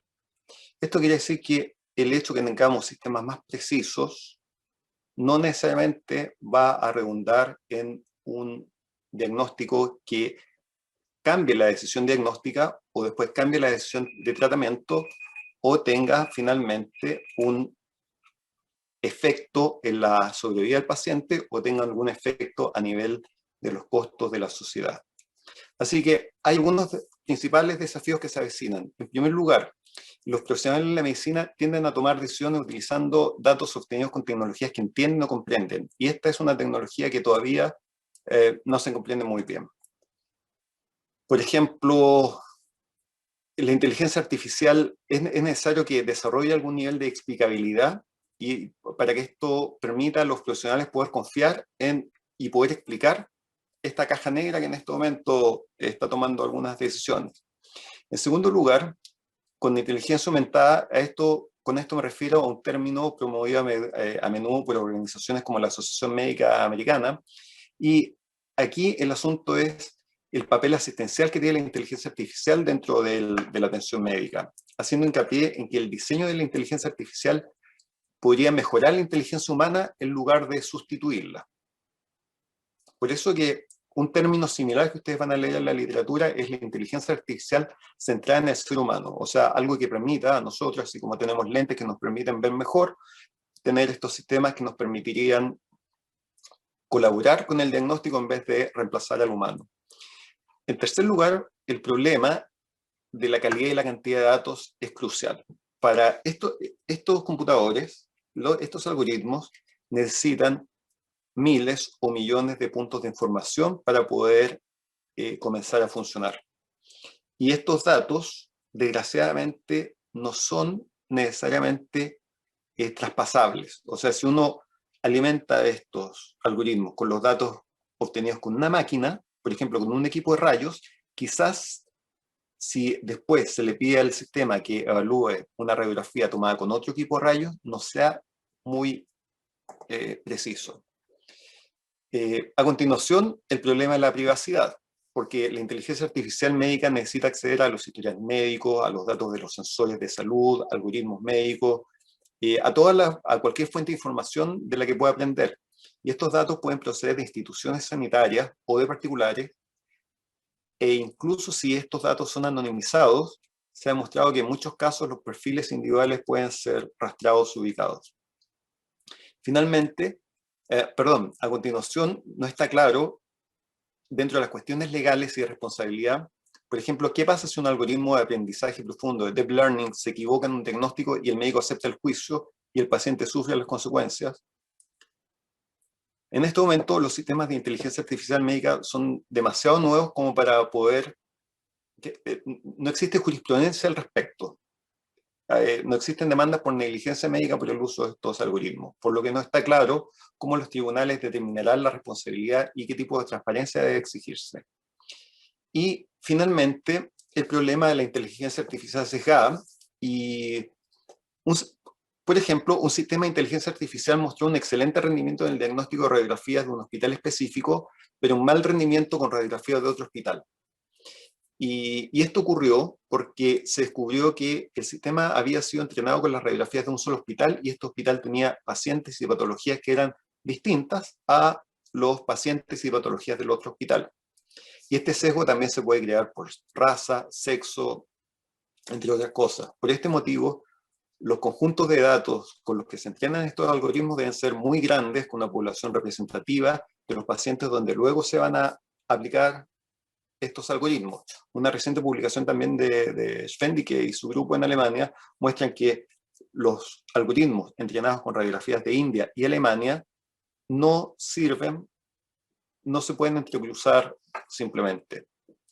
Y desde el punto de vista de la educación, sería una paradoja que ya se está viendo, por ejemplo, para los pilotos de avión, que el hecho de que los sistemas sean más automatizados requiere que los pilotos sean más entrenados. Y esto, para quienes están en la academia, plantea problemas con respecto a cuál es la información que se tiene que entregar a los estudiantes, porque en este momento es necesario no solo que sepan explicar sus decisiones diagnósticas, sino que además pueden interpretar las decisiones diagnósticas de estos algoritmos. Ahora, ¿qué va a pasar en el futuro? Una historia. Ella se llama Evelyn Beresins y el 76 más o menos desarrolló un sistema que hacía todas las funciones de la secretaria. Ella en un primer lugar lo pensaba que esto iba a ayudar a las secretarias, pero luego todo el mundo dijo, ¿saben qué? Esto va a reemplazar a las secretarias y nunca más se van a necesitar. Este fue el primer procesador de texto comercial. Y bueno, basta que vayan a cualquier empresa y vean si las secretarias desaparecieron o no. Creo que quizás Hinton al inicio está un poco exagerado y no creo que los radiólogos vayan a desaparecer. Pero sí creo que estos sistemas van a ser una gran ayuda para los profesionales, pero es necesario, quienes le van a poder sacar mayor provecho son aquellos profesionales que sepan cómo estos sistemas funcionan. Quienes no entiendan cómo funcionan estos algoritmos, desgraciadamente no le van a poder sacar todo su potencial. Y finalmente, la radiografía con la que comenzamos. Así que si tienen su papel a mano, esta es la radiografía y este es el sistema que utilizamos donde están marcadas las lesiones.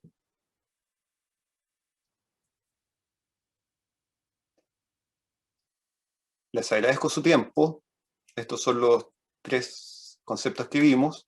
Y si quieren aprender más, les recomiendo estos artículos. Y en rojo está el artículo que pueden descargar en este momento para leer en lo que se basa mi presentación. Muchas gracias por su tiempo.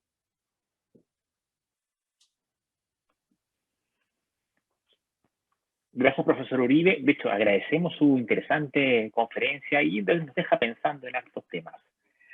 Les recuerdo que se están recibiendo sus consultas o sus comentarios mediante el chat para poder realizar los expositores. Vamos a partir con la sesión de preguntas. Y tenemos una pregunta para el profesor Cepeda. La primera dice, Pablo Chávez, consulta. Dice, una red neuronal comienza supervisada, pero una vez puede aprender lo que ya categorizó sola. Esa es la primera consulta, profesor Cepeda. Una red puede aprender. Una red puede aprender. Al principio puede partir supervisada y después puede aprender sola. Esa es la consulta. A ver, durante el proceso de entrenamiento, ojo que el supervisado, no supervisado, o mixto, o reforzamiento durante el proceso de entrenamiento. Después, cuando nosotros determinamos que ya aprendió lo suficiente, ahora empieza a aplicar, simplemente aplicar. Luego de eso, yo podría volver a reentrenar la red. De hecho, actualmente se utiliza mucho el lenguaje de procesamiento natural, en donde yo utilizo una red preentrenada en un idioma y después ese preentrenamiento yo lo puedo utilizar para que aprenda otro idioma, por ejemplo. Pero no sé si le respondo a la pregunta. ¿Una red puede volver a aprender? ¿Esa es la pregunta? Déjeme encontrar en el chat. Se puede cambiar, si se puede transformar de una supervisada a una autogestionada, por decirlo así, que solo... Y la segunda parte de la pregunta es, si ese es el caso, o sea, que se transforme de supervisada a categorizar sola, ¿hay algún algoritmo? ¿Se transforma en un algoritmo no supervisado? Vale. El algoritmo, recordemos que el algoritmo de supervisado y no supervisado es la manera en que yo lo entreno. Después, ¿cómo categoriza? Categoriza solito o clasifica solito, ¿cierto? Y por tanto, se podría tomar como que se vuelve no supervisado porque yo no estoy diciendo que esto es un perro o esto es un gato, sino que solito discrimina si es un perro o es un gato, en base a una probabilidad. O sea, después cuenta con cierta autonomía a partir de cierto minuto del proceso. Claro, exacto. Claro. Cuando nosotros ya decidimos que aprendió lo suficiente. Perfecto, gracias, profesor. Profesor Uribe, tengo una consulta desde la Universidad de Sao Paulo, Brasil, de Neide Coto. Pregunta, en su experiencia, ¿qué revistas ontológicas publican artículos relacionados a inteligencia artificial? Bueno, muchas gracias por la pregunta. El Journal of Dental Research está recibiendo bastantes entradas, y el Journal de Dental Maxillofacial Research también, pero principalmente el Journal of Dental Research. Existen, en esta área se ocupan mucho los preprints, y en caso que cualquiera quiera publicar al respecto, publicamos la guía, los guidelines, donde se definen los ítems mínimos que deberían tener las publicaciones de inteligencia artificial, que está disponible en el link que entregué en el Journal of Dentistry. Mi sugerencia, si su investigación desarrolla un nuevo algoritmo, 1, publica el algoritmo; 2, publica un dataset mínimo para poder evaluar la reproducibilidad del algoritmo, y con eso lo más probable es que tenga algo que pueda tener impacto desde el punto de vista clínico. Y, como le digo, en este momento las revistas están muy abiertas a recibir estos temas. Yo le puedo recomendar el Journal of Dental Research como uno de los editores a cargo. Estaríamos encantados de recibir esos artículos, esos manuscritos. Gracias, profesor. Para ambos expositores es la siguiente consulta que hace Andrea Basualto. Dice, ¿por qué creen que medicina ha tomado mejor las herramientas de la inteligencia artificial que la odontología? Y la segunda consulta que viene pegada a esta es, si creen que en un futuro todas las tareas operativas realizadas por estas tecnologías y la labor del dentista solamente va a ser de supervisión. O sea, que la tecnología haga todo y el dentista solamente supervise. Ok. Bueno, ¿puedo comenzar? Sí. Bueno, muchas gracias por la pregunta. Es una pregunta muy buena que da la oportunidad para reflexionar acerca de cómo son formados los dentistas. En este momento, y el asunto es el siguiente: si usted no hace algo, otra persona lo va a hacer por usted. Y uno de los problemas que tiene la odontología hoy día, que un estudiante de odontología, ustedes piensen, ¿cuántas clases de diagnóstico, por ejemplo, de caries tuvieron en comparación a cuántas clases de manejo de yeso tuvieron? La verdad es que nuestra profesión está orientada más a los aspectos técnicos que a los aspectos profesionales. Entonces, uno de los aspectos clave, pensemos, la principal patología odontológica es la caries dental. Pero ¿cómo nosotros hoy día estamos diagnosticando la caries dental? Prácticamente de manera sintomática, ya cuando los signos de la lesión del proceso son irreversibles, donde ya es poco lo que se puede hacer. Creo que se necesita un cambio en cuanto a la formación y el rol del odontólogo en la sociedad, para pasarlo de este rol de tratamiento sintomático de las patologías de la enfermedad oral a un tratamiento preventivo y biológico.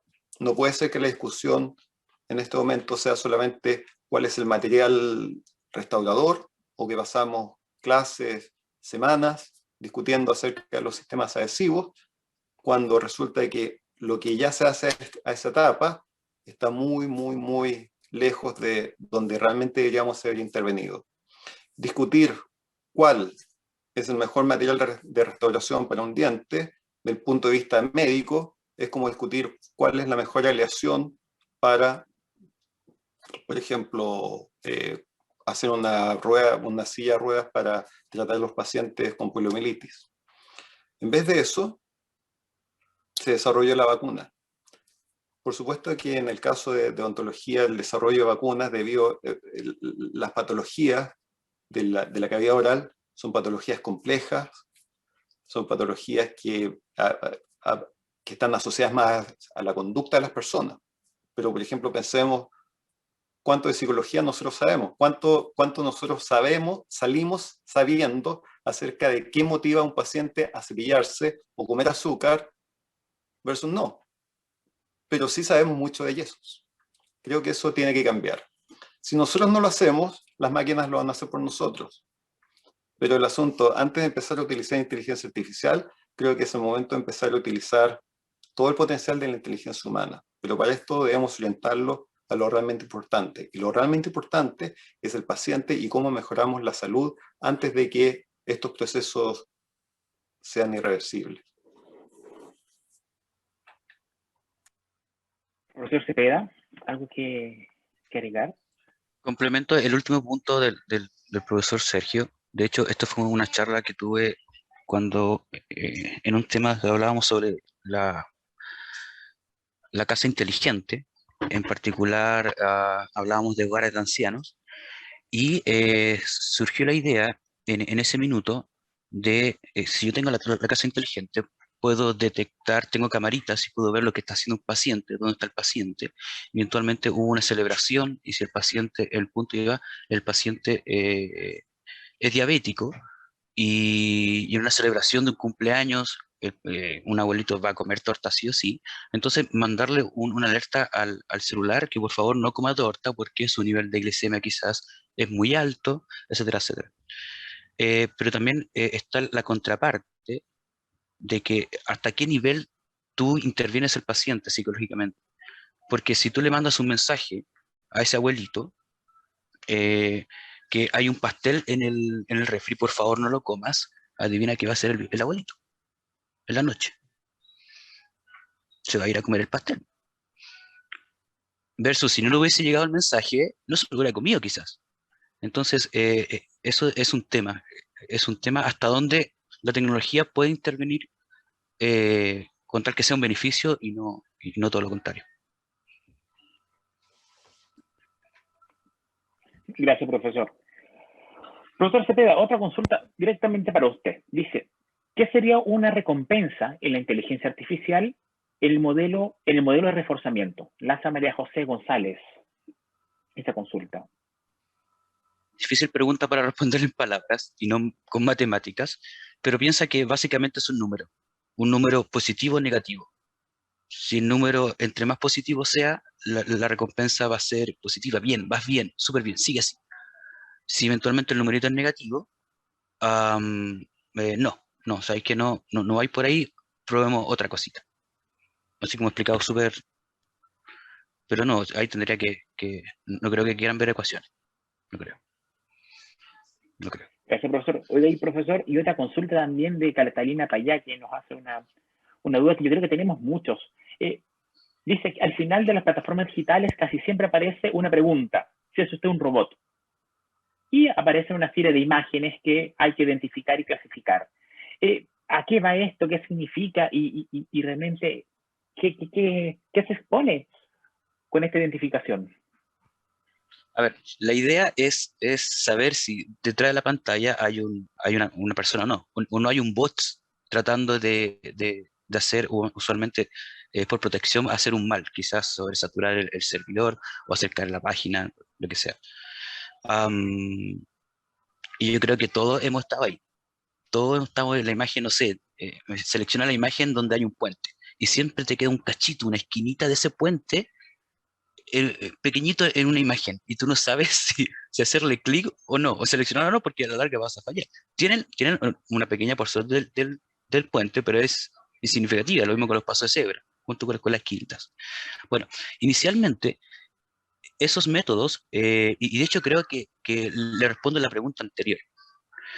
Inicialmente, esos métodos fueron entrenados por aprendizaje supervisado, porque hubo una persona categorizando las imágenes y dijo, este sí, este no, este sí, este no, este tiene puente, este no tiene puente, este tiene puente, no tiene puente. Pero después luego, con el tiempo, la inteligencia artificial va a ir aprendiendo de la respuesta de las mismas personas. Entonces, por ejemplo, si la persona que categorizó seleccionó esa imagen que aparecía ese cachito del puente o ese cachito del paso de cebra, y la inteligencia artificial ve que nadie lo selecciona, va a decir, bueno, yo me puedo modificar, yo puedo adaptarme a las personas y puedo entender de que no, realmente esa imagen no debería. Entonces ahí tiene un post-aprendizaje que en este caso sería no supervisado. Gracias, profesor. Otra consulta para ambos expositores dice, la inteligencia artificial sabe que saben ustedes de alguna experiencia invasiva, no de supervisión, sino invasiva, por ejemplo en cirugía o en alguna otra área, que se hayan hecho por máquinas no supervisadas. Estamos hablando de lo físico ya. A ver, ¿puedo partir respondiendo yo? Sí, profesor. A ver, yo creo que eso es que una inteligencia artificial maneje el sistema. Realmente no lo sé, pero lo que sí sé es que los motores que utilizan esta parte de la robótica a veces tienen imprecisiones.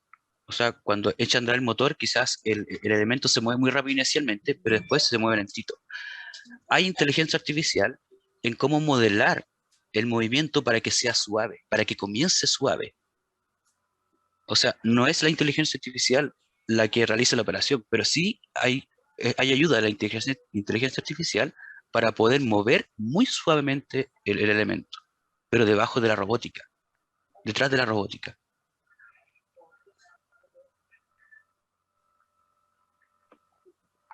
Profesor Uribe, ¿desea complementar? No, desde el punto de vista terapéutico, lo único que en este momento recuerdo haber leído son diseños de CAD/CAM, diseños de impresión, que son modelados por estos algoritmos, pero la intervención propiamente tal, no, hasta el momento. Gracias, profesor. Me voy a permitir una licencia con un par de preguntas, profesores, aprovechando que tengo hoy día el mando por un momento. Y la primera, profesor Cepeda, desde el punto de vista de la información que se maneja con todo esto que nos mostró, ¿dónde está el límite de lo privado y lo sensible? Y hasta dónde la legislación tiene el poder como para poder intervenir actualmente acá en Chile, al menos. Muy buena pregunta. Actualmente en Chile hay un par de leyes sobre la ley de protección de datos y la ley de derechos y deberes en Chile, en los cuales regulariza, incluso hay un par de leyes más, unos decretos más que han actualizado dichas leyes, en el cual nos dice a nosotros cómo debiésemos utilizar la información, ¿ok? Y principalmente en salud, y siempre hablando del área de la salud, no me meto en el área comercial, a lo menos. Está bien establecida, pero de alguna manera hay maneras de poder saltarse. O básicamente la empresa derechamente no respetan y también no hay nadie regularizando encima. ¿Okay? Ahora, por mi lado, yo creo y estoy convencido de que debiese haber un repositorio a nivel nacional que contenga imágenes, que contenga información de pacientes, en el cual en el marco de la ley cualquier investigador lo puede llegar a utilizar, y eso a nivel nacional. Eso sería lo ideal. Lo ideal. Siempre pensando en la interoperabilidad, siempre pensando en los estándares de vocabulario clínico para que los sistemas puedan comunicar entre sí. Pero eso sería lo ideal. Y dejo la idea sobre la mesa. Sería buena una base de datos generada. Profesor Uribe, más o menos en la misma línea, si bien todos estos procesos de inteligencia artificial tienden a estandarizar, como nos mostró con la radiografía, por ejemplo, ¿dónde queda el criterio, la reflexión bioética en el momento de esta supervisión?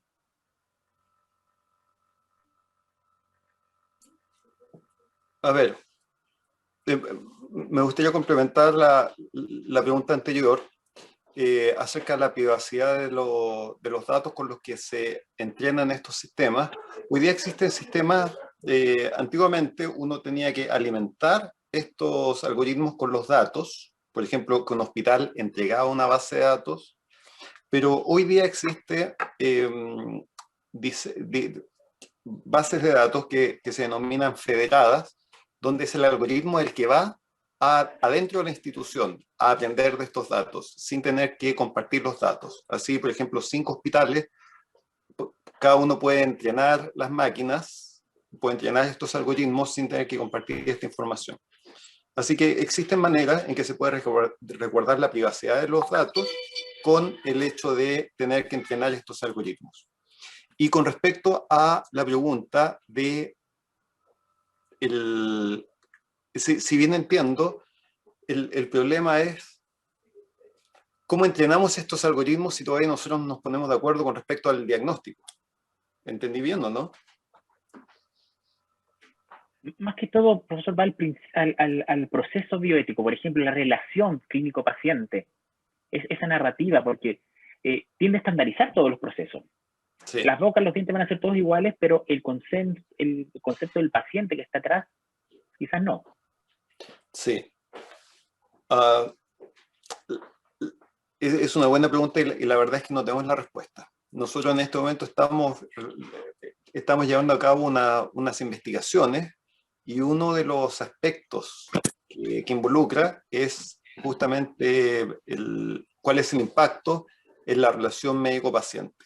Porque no sabemos si estos sistemas el médico los va a adoptar para reemplazar su opinión, para fundamentar su opinión. Por ejemplo, ¿qué tal si un profesional ve una radiografía y asume un diagnóstico y luego el sistema le indica otro diagnóstico? ¿Va a cambiar su opinión? Eso todavía no lo sabemos. Y después, ¿cómo va a entregar esta información al paciente? Porque hoy día los pacientes cada vez están más conscientes de las distintas alternativas de tratamiento que tiene y no sabemos cómo va a impactar esto realmente. Es, como se dice en la prensa, una noticia en desarrollo. Así que creo que esto es un llamado para que nos mantengamos leyendo la literatura especializada para ver viendo qué desarrollos hay en esta área, qué vacíos en el conocimiento hay y qué cosas ya son tecnologías que están validadas, que son seguras. Gracias, profesor. Tenemos otra consulta para ambos profesores de la hace Ali mediante el chat y pregunta: ¿qué impacto social y económico podrían tener automatizar estos procesos en la salud? Esa es la primera. Y la segunda, si realmente es conveniente. Quizás lo está proponiendo desde el punto de vista costo-beneficio o riesgos, principalmente.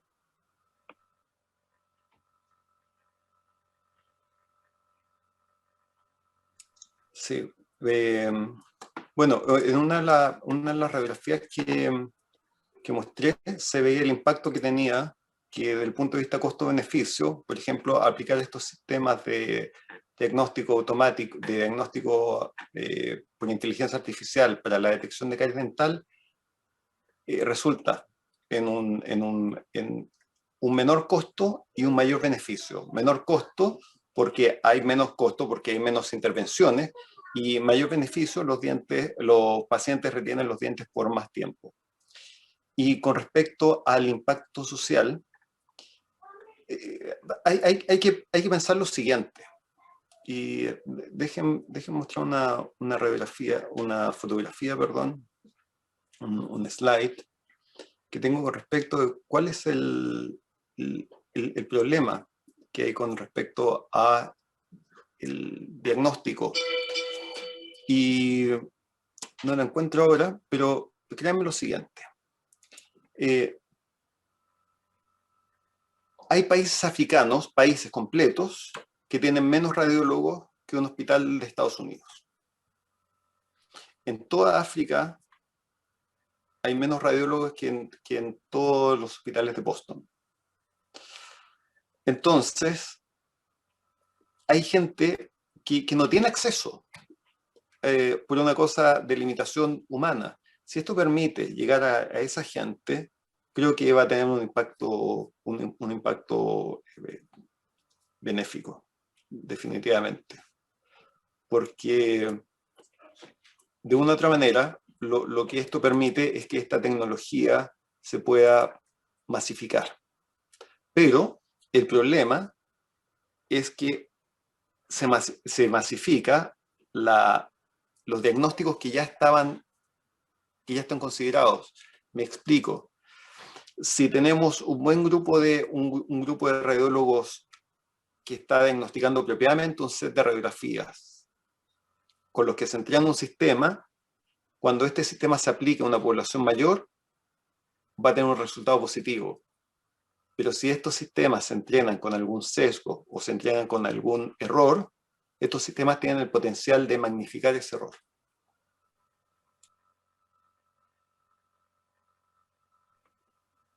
Profesor Cepeda, ¿quiere complementar la pregunta? Sí. Yo los beneficios que veo, yo los veo directamente al paciente, en el sentido de que si tú automatizas procesos clínicos, como por ejemplo el diagnóstico de imágenes médicas, el personal clínico tiene más tiempo para dedicar al paciente. Porque actualmente, hasta a uno mismo cuando va al médico, uno siente que el médico pasa todo el tiempo tecleando, casi ni te mira, y no se centra en ti. De hecho, una vez fui al médico y iba por dolor de estómago, y la médico en ese entonces ni siquiera me tocó en ningún momento. Y me dio un diagnóstico y me dio pastillas y ni siquiera me tocó para sentir dónde tenía dolor y todo eso. Nada, nada. Entonces, si nosotros desligamos al médico de estar tipeando y, y le implementamos un sistema de reconocimiento del lenguaje, en el cual todo lo que diga va a ser traspasado al computador, y obviamente lo que se traspase no en palabras simples, sino que en palabras técnicas y estandarizadas a través de estándares de lenguaje de vocabulario clínico, como el CIE-10, por ejemplo, o el SNOMED-CT, le vamos a aliviar la pega al médico, o al clínico en este caso, para que se centre más en el paciente. Y por tanto aumenta la percepción de calidad de la salud de parte del paciente, ¿cierto?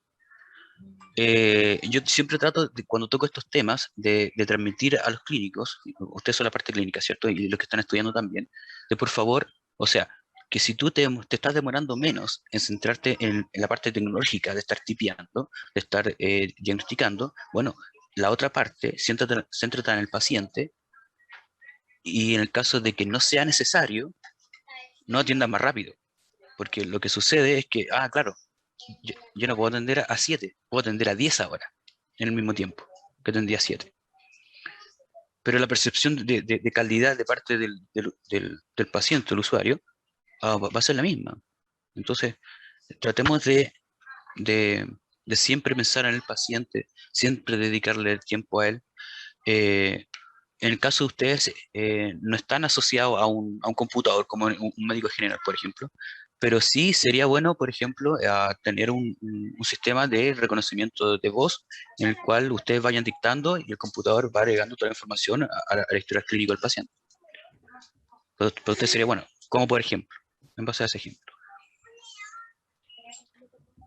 Entonces, sí, a nivel social, sí. A nivel de percepción de calidad de la salud de parte del paciente, sí.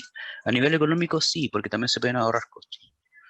O se pueden disminuir las listas de esperas si yo tengo un paciente más rápido y por tanto tengo más pacientes que atender en el caso de que sea urgente, en ese caso.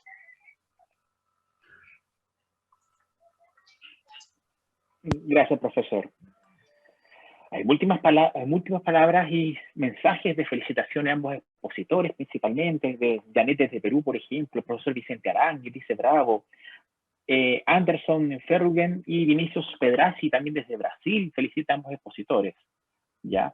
Una consulta que también apareció es, ¿qué es primero al hablar de este tema? ¿La protección de los datos y el desarrollo de una legislación o la inteligencia artificial en sí, en Chile? O sea, que primero el huevo o la gallina, por decir así.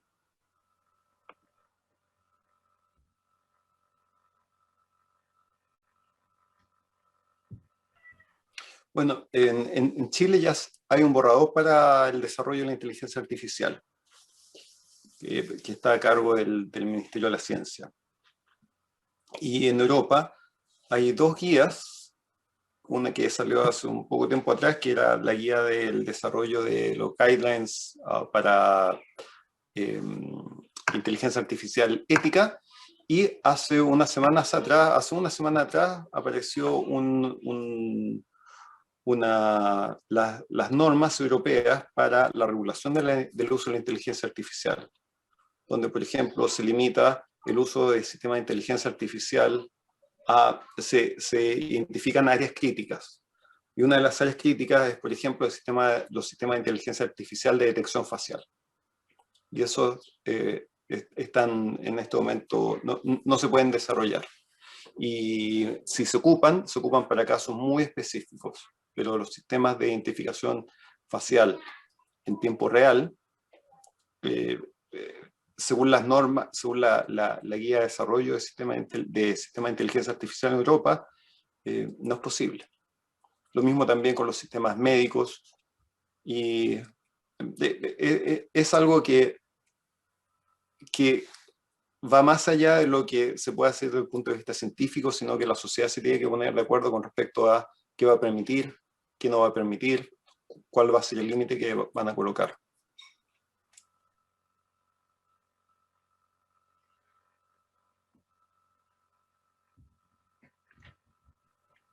Profesor, ¿se pide algo que complementar? Perdón, Jorge, ¿me puedes repetir la pregunta? La Perdón, pregunta era pestañeé justo en principalmente, el momento. ¿qué era primero al momento de hablar de inteligencia artificial acá en Chile? ¿El establecer una legislación para proteger estos datos o la implementación de esta inteligencia?